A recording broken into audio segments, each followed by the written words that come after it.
Ini saja. Ya, yang ada. Pada hari raya itu semua dah jadi ini saja. Fardu, Ramadan. Bulan Ramadan. Baik, kalau sekarang ini kita digalakkan sebenarnya kita digalakkan supaya menyebut ini sebagai kata asalnya dalam bahasa Arab tu, Ramadan. Ya, walaupun ejanya begini, kita digalakkan untuk menyebut mengikut bunyi Arab. Ya, Fardu, Ramadan, ya. Macam ini, ya. UPM sekolah. Apa? Bebas tak?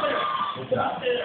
Untuk tanya, tapi dia berlaku perubahan selepas itu.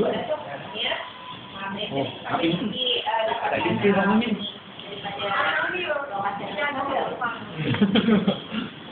Mereka sebenarnya ini ada tumpang lagi untuk kalau lah kata nama satu lain dengan orang besar ya, Israel, Bosnia, ya, Mu untuk Allah ya, sekarang ni imbuhan di situ mestilah ada tempat. Anti itu pro, itu ialah imbuhan ya. Apa perkataan yang menggabungkan hurufnya dua besar mesti dipisahkan dengan tentang itu sebalik insya-Allah tu kerjanya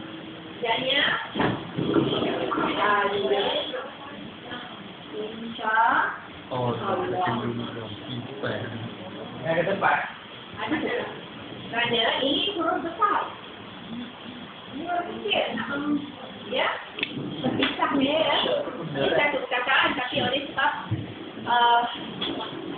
sebab dia apa ni huruf besar ya. Okey. Apa kalau awal kata dia besar.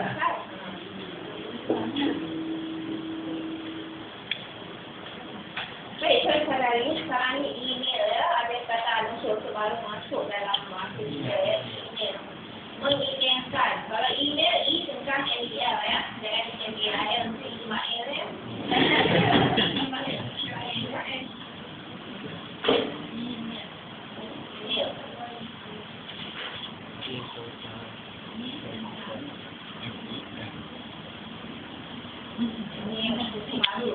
dalam email, ya. Jangan dulu MBL kalau begitu maka tidak ada. Tapi kalau kita letak imbuhan M-I-L kan, ya. Ya.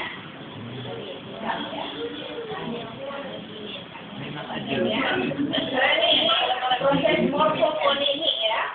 Kalau ni tak boleh buat gini ya. Tak boleh kerana bunyinya mengemelkan ya.